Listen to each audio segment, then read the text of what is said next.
He's a Democrat, and Jeremy Bash, he's former chief of staff of the CIA and Department of Defense. He's an MSNBC national security analyst. Senator, thank you so much. Is it the job of an oversight committee to staff the presidency? I thought it was the other way around. No, the whole point of oversight by the intelligence committees is for them to conduct a thorough bipartisan oversight. And this is a particularly important and delicate time where it is vital that the chairman and the ranking member work together, coordinate and consult with each other.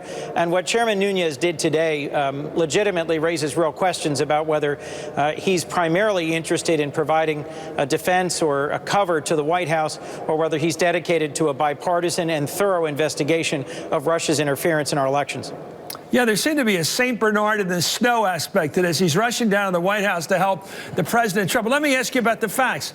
The tweets, the notorious tweets of a couple of weeks ago, were quite clear and quite blunt and dishonest, I thought. First of all, that President Obama ordered a wiretap, which is illegal, impossible even under the rules of FISA. You can't do it. Number two, that he did it toward Trump personally, that he did it himself, that he was sick for doing it. He did it at Trump Tower, and he did it during the campaign. To me, not one of those points has been countered by this thing, and it's so far just a thing that Mr. Nunes says he has in possession. Nothing challenges the story we've been getting.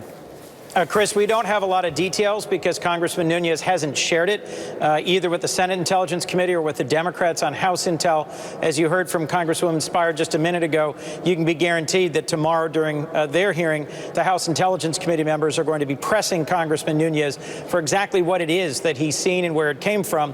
But it doesn't, to your point, undermine the significant statement that was made by FBI Director Comey, that's also now been made by the national intelligence leadership, that there is not a shred of evidence to support President Trump's claim in a 6 a.m. tweet now several weeks ago that President Obama wiretapped now President Trump in Trump Tower. There's no evidence for that so far at all. Hold on, Senator. Is this a black flag? Isn't that what they call it? You get some phony thing out there and everybody goes chasing. Are we chasing the wrong story? Is the story not Nunes, but the story, the fact that Manafort got $10 million?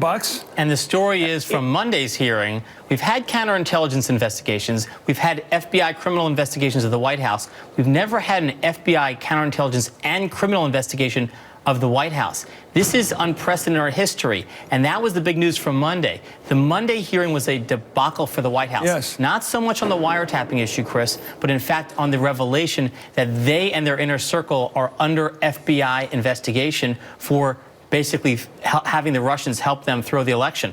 And so this is unprecedented. And the chairman was under tremendous pressure because he basically presided over a hearing that was a complete setback for the White House. That's what I thought. I thought he was under pressure from either back home, the red hots from his district, or the White House said, you want to play Mr. Neutral?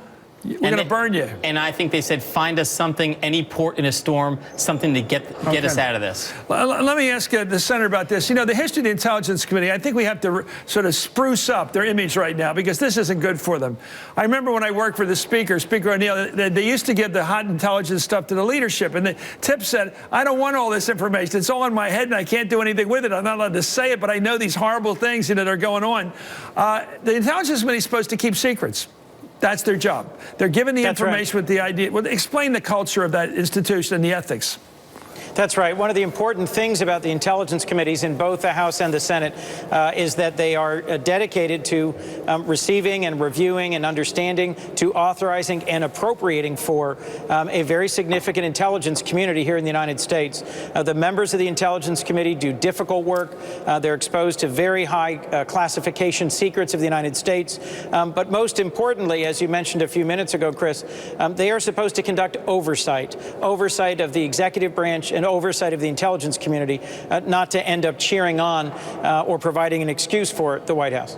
Do you think we need something independent? People have talked today that the Congress, I hate to say because I love the Congress, I know you did too, Senator, the Congress can't handle this because the ranking, or rather the chairman of the House committee, half the effort here has now shown himself to be a partisan buddy of the president. This is a gravely concerning development, Chris. I still remain hopeful that it's possible that the Senate Intelligence Committee can demonstrate its relevance for moving this investigation forward. If we have to take an off-ramp and go to a special committee or a select committee here or a commission, it will slow everything down for at least 6 months while that commission gets set up. That's what I agree. I mean, we don't want another Iran-Contra thing with Lawrence Walsh that went on for like 9 years. We don't want that. Yeah, Anyway, thank you, Senator. I also think Schiff and the Democrats should stay in the investigation. They should stay in the room, issue the subpoenas, hear the witnesses, and get this going. Thank you. It's always great to have you. Jeremy Bass. Thank you. U.S. Senator Chris Coons of Delaware. Thank you for joining us, sir. Coming up, new question.